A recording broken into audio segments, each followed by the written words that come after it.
Hello and welcome to the Shamrock Tram. I'm Ethan, and today we're looking at Sid Meier's Civilization 6.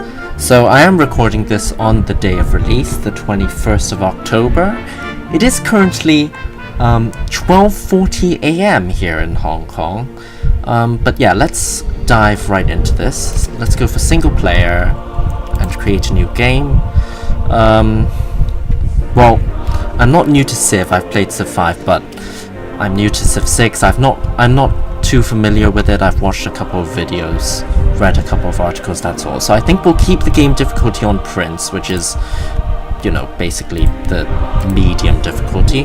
And I think that we're going to go for, at least for this playthrough, Saladin, who is the leader of, well, Arabia.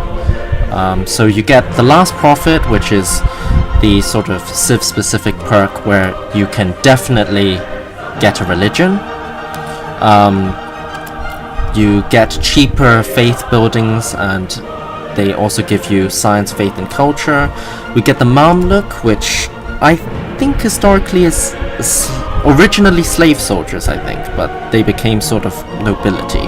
So they replaced the knight, heal at the end of every turn, very nice, very similar to Civ 5, I believe. But we get, oh wait, no, similar to Civ 5 as the Ottomans, I think. And we get the Madrasa, which gives us extra faith. So anyways, let's jump right in.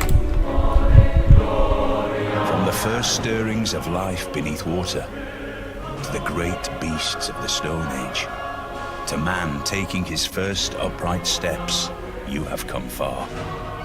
Now begins your greatest quest, from this early cradle of civilization on towards the stars. The marriage of science and religion is a delicate balancing act, but one that you have mastered, Saladin. Your quest for knowledge is noble, and your people have a deep respect for you.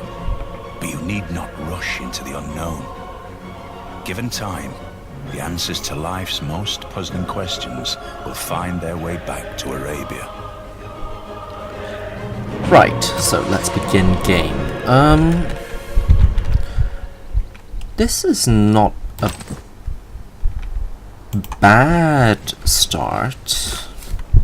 Okay, let's think. Do we want to forego the one turn of production? Maybe. So let's see. 1, 2, 3, 1, 2, 3. 1, 2, 3. We've got a lot of river here, which I quite like already. And we can actually reach all of the luxuries. Oh, is that tundra? Yeah, one of the things you might have noticed is that the map does look a little bit different from Civ 5, so instead we've got this sort of hand-drawn map, which I think was meant to be, you know, inspired by the age of exploration and whatnot, which I think is quite pretty. I know a lot of people have, you know, complained about the quote-unquote cartoony graphics, which I think are alright. I suppose somebody would make a mod to change that. Anyways, this is quite a good place, I think. We get production from... Or do we want to move one up? Because we can get production from stone. That would be a nice place for an industrial district. We can get the spices. We've got some food. Wheat here. Mountains for a nice campus, though we might want to move up. You know what, I think we're going to move up, because these mountains, we can build a campus here, but we can't build stuff on the mountains themselves, and they're not going to be very useful, so let's do that. Okay. I feel that was the right play. Okay, so we have found it, Cairo. Let's do a bit of exploration. I think let's build a monument. 5 turns. What if I change it to production? 14. Okay, no. Let's go for just the normal. Okay, tech. To boost farm a resource. We'll need a plantation for spices. Mining will give us what mines, obviously. Is that the same as... Okay, it gives us mines and quarries. I think... Okay, let's go for the pottery, and then we'll decide whether we want mining or irrigation. Actually, whoops. I just want to see... Oh, we can't boost it. Okay, well, I suppose we'll get mining next then. No problem. Now, they've also changed the movement thing. Instead of... I think it's that now you need a full movement to cross obstacles or something. Whilst in Civ 5 you could do it with half. I'm not entirely sure with this sort of thing. There's a tribal village, which is sort of the replacement for ancient ruins. So, you know, slight change. Valley to me is always a sunrise. A glitter of green and golden wonder in a vast edifice of stone and space. That's quite nice. So we have a wonder nearby. Oh, astrology. So as you might have noticed, the audio, the voice is done by Mr. Sean Bean, aka Mr. One Does Not Simply from Lord of the Rings.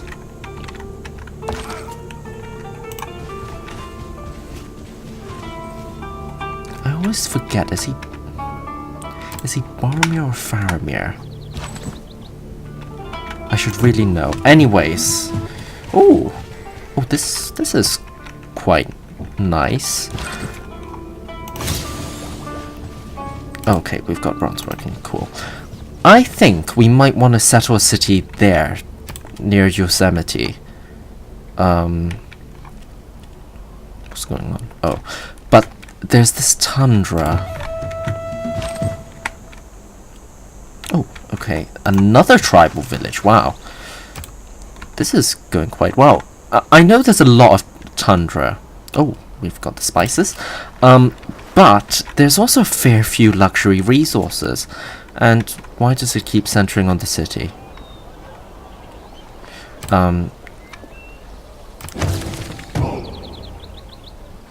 Okay. How? Silk texts. Sure. No man ever wetted clay and then left it, as if there would be bricks by chance and fortune.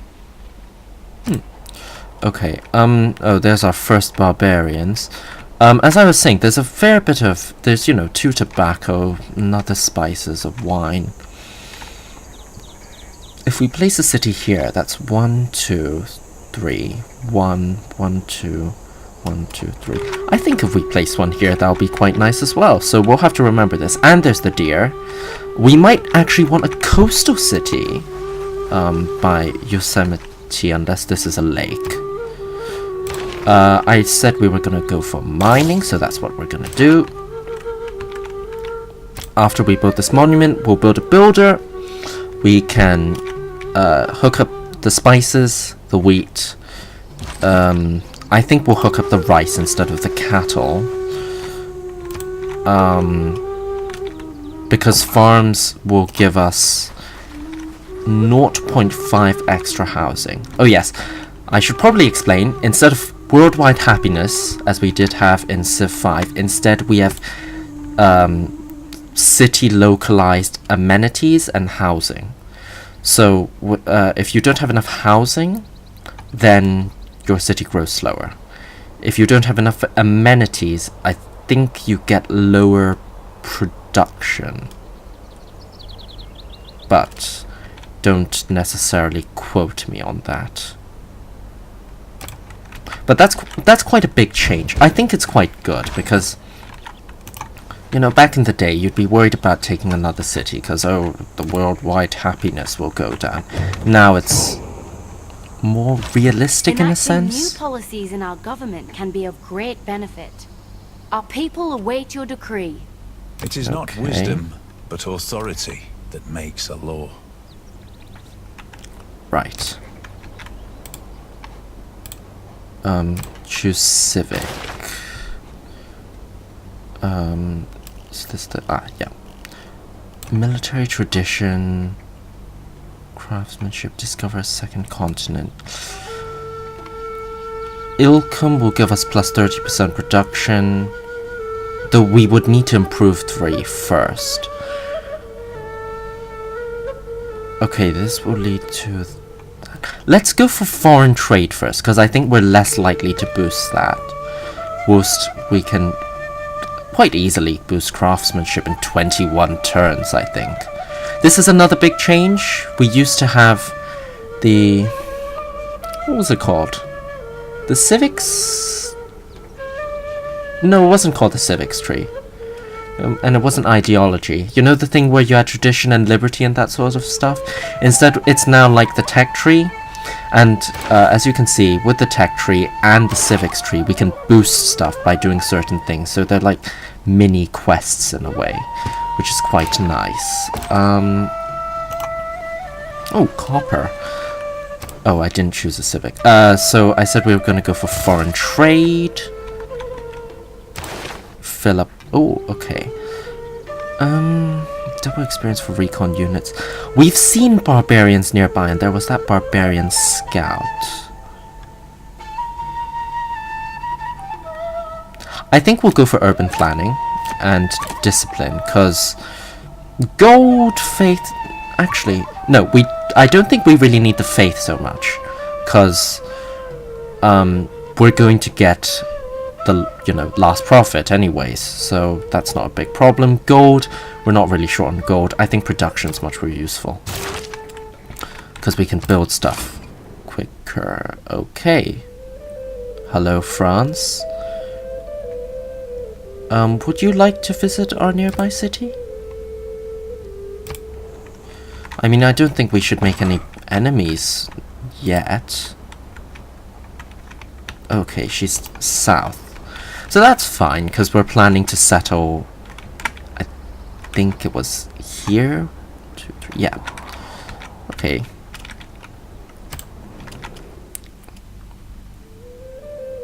Oh, okay. Thank you.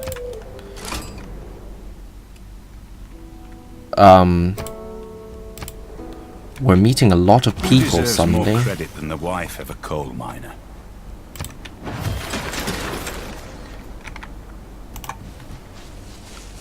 Okay, so we finished the monument in Cairo, so we're starting to get some culture.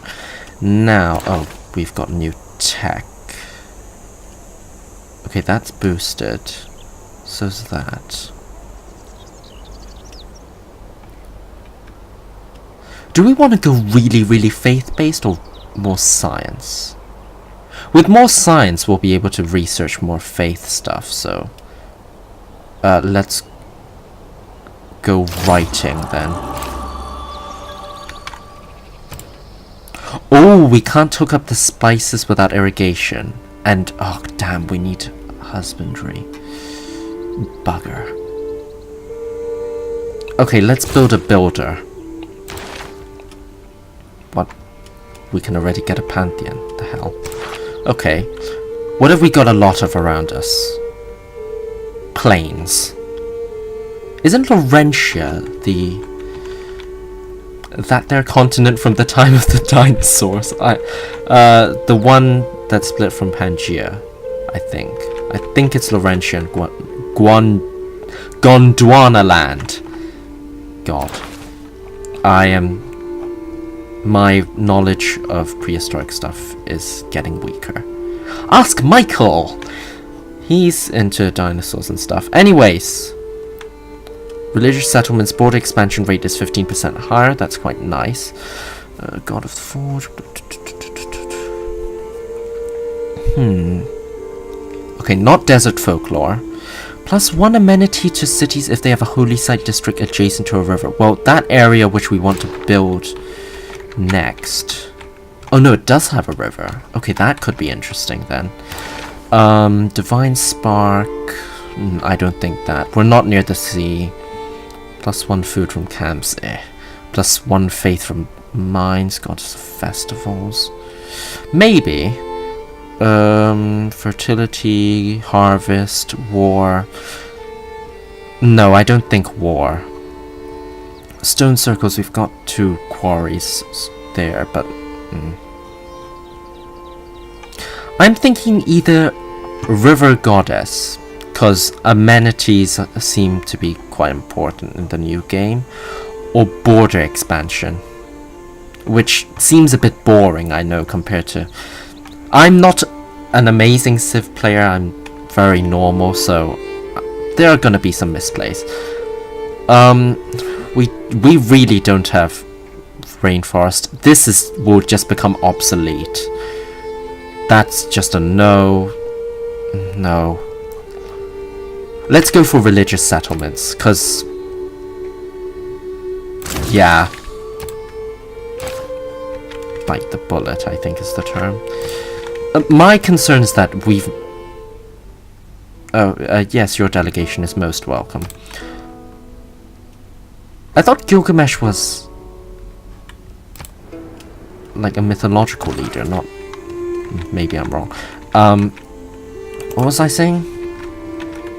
Oh yes, we've met 2 people already, so they might be close by.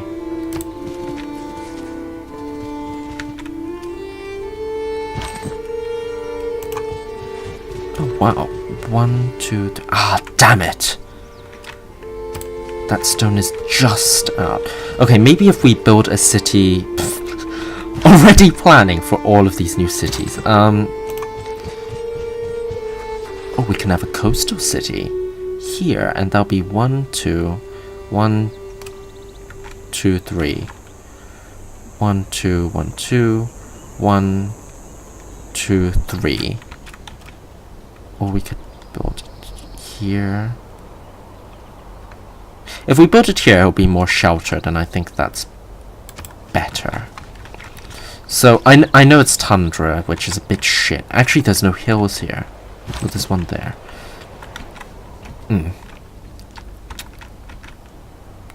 Well, we don't really have any structures yet, so it's not a big deal that these barbarians are crawling out the woodwork. Though there's quite a few of them. We are quite surrounded by mountains. I feel that we are quite secure. If we can somehow... We have recently gained advanced knowledge in city planning. Creating districts in our cities can be much more powerful and lucrative than simple improvements like farms and mines. Writing is easy. All you have to do is cross out the wrong words. Sorry, as I was saying, if we can somehow, you know, get a city down here or something, we could make this quite secure. Now, the advisor just told us about districts, and I'll show you that after we've let's get animal husbandry first. After we've built the builder. So districts, you can build campus districts for science, encampments are military districts. So, like in Civ 5, you can shoot from your city. Though, as you might have noticed, we can't shoot now because we don't have walls. Encampments can also shoot. So, if we can get an encampment somewhere there, though that will cover the diamonds, which I don't want to do, we could, you know, cover this mounted pass. Maybe we build another city there. So, now that we're getting a builder out, I want to bring our warrior back to protect him so he doesn't get taken.